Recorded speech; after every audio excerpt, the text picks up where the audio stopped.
హన్మకొండ జిల్లా ఐనవోలు మండల గ్రామ పంచాయతీ సర్పంచ్గా బీఆర్ఎస్ బలపరిచిన అభ్యర్థి గడ్డం రఘువంశీ బరిలో నిలిచారు.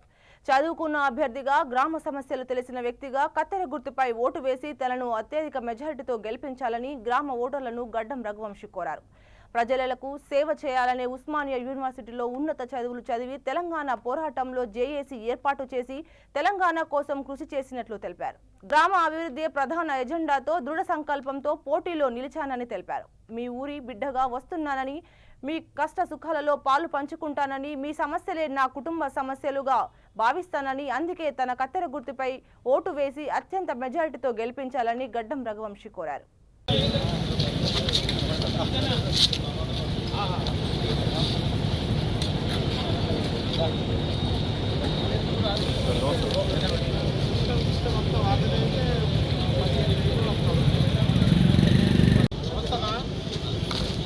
మీరు గుర్తుపెట్టు రానా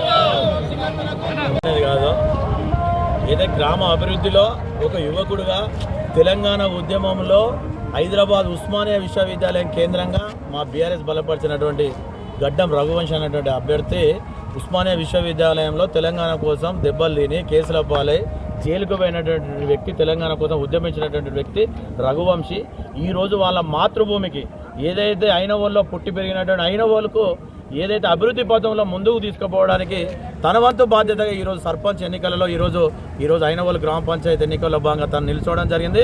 ఈరోజు చూసుకున్నట్లయితే ఈ ఐనవోలు ప్రశాంతంగా ఉండాలన్నా, ఈరోజు తెలంగాణ రాష్ట్ర ప్రజానీకం కొలిసేటువంటి ఐనవోలు మల్లన్న గుడి కూడా ప్రశాంతంగా ఉండాలి, అభివృద్ధి పథంలో ముందుండాలంటే మా సోదరుడు గడ్డం రఘువంశీ గారి కత్తెర గుర్తుకే ఈ గ్రామ ప్రజలంతా కూడా ఓటేయాలని చెప్పేసి కూడా మేము బీఆర్ఎస్ పార్టీ నాయకులుగా మేము అభ్యర్థించడం జరిగింది. ఎక్కడికి వెళ్ళినా, ఏ అవ్వని అడిగినా, ఏ అక్కని అడిగినా, ఏ అన్నని అడిగినా, ఏ తమ్ముని అడిగినా, మొన్నటి ఎమ్మెల్యే ఎన్నికలలో మీ బీఆర్ఎస్ పార్టీకి ఓట్లు వేయకుండా మేము కేసీఆర్ గారిని మోసం చేసి ఈరోజు మేము ఇబ్బందులు పడుతూ ఉన్నాం. మళ్ళొక్కసారి అటువంటి మేము తప్పు చేయకుండా కేసీఆర్ గారు పంపిన ఉద్యమ బిడ్డ ఉస్మానియా యూనివర్సిటీలో మా కోసం తెలంగాణ కోసం కొట్లాడిన ఈ ఉద్యమ బిడ్డను కనుక మా ఐనవోలులో కనుక గెలిపించుకుంటే మా తలలో నాలుకలాగా ఉన్నత విద్యావంతుడు, యూనివర్సిటీలో చదువుకున్నటువంటి వ్యక్తి, మంచి చెడేంది తెలిసిన వ్యక్తి, ఈ ఐనవోలు గ్రామ ప్రజల కష్టసుఖాల్లో భాగస్వామ్యం అవుతాడు, అభివృద్ధి పథంలో ముందుకు తీసుకెళ్తాడని చెప్పేసి కూడా ప్రతి ఒక్కరు కూడా అనుకుంటా ఉన్నారు. దానిలో భాగంగానే ఎల్లుండి 14వ తారీఖు జరగబోయే ఎన్నికల్లో భారీ మెజార్టీతోని ఊహించక దానికంటే ఎక్కువ కూడా ఈ కత్తెర గుర్తు రఘువంశీ గారికి ఈ గ్రామ ప్రజలు కూడా ఓట్లేసి గెలిపిస్తారు. ముఖ్యంగా కూడా మేము ఎందుకంటే హన్మకొండ నుంచి వచ్చి ఒక ఉద్యమకానికి మీకు ఈరోజు బీఆర్ఎస్ పార్టీ ఎందుకు ప్రచారం చేస్తూ ఉన్నట్టే తెలంగాణ కోసం కొట్లాడినటువంటి వ్యక్తి, సమస్యలు తెలిసినటువంటి వ్యక్తి, రేపు సర్పంచ్ అయితే ఐనవోలును అభివృద్ధి పథంలో ముందుకు తీసుకెళ్తాడు కనుక అన్ని అవగాహన ఉన్న వ్యక్తి అనే మేము ఈరోజు అధికార పార్టీకి కూడా ఢీకొట్టా ఉన్నాం.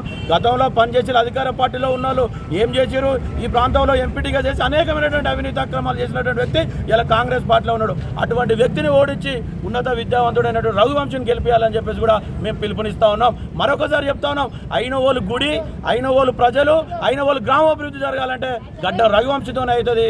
కాబట్టి దయచేసి ప్రజలంతా కూడా కత్తెర గుర్తు కొట్టేయాలని ప్రార్థిస్తూ ఉన్నాం. ఉద్యమ బిడ్డ మాకు ఈరోజు మాకు వచ్చిన ఇన్ఫర్మేషన్ ప్రకారం మేము 100% మెజార్టీతో మేము ముందుకెళ్తున్నాము. కాకపోతే అధికార పార్టీ అని చెప్పేసి వాళ్ళు మందు బాటిళ్లతో, బిర్యానీ ప్యాకెట్లతో, పైసలతో ఎలా అయిందంటే ప్రజలను భయప్రాంతం గురి చేస్తున్నారు. నాతో ఎవరైనా తిరగాలంటే వాళ్ళను ఇబ్బంది పెడుతున్నారు. ఎందుకు తిరుగుతుందని చెప్పేసి ఫోన్ చేసి భయపడిస్తున్నారు. ప్రజలరా మీ అందరికీ విజ్ఞప్తి చేస్తున్నాను, ఈ అధికార పార్టీతోనే ఇప్పుడు 2 సంవత్సరాల నుంచి ప్రభుత్వం వచ్చి గ్రామ ప్రజలు ఏంటంటే చీదరించుకుంటున్నారు.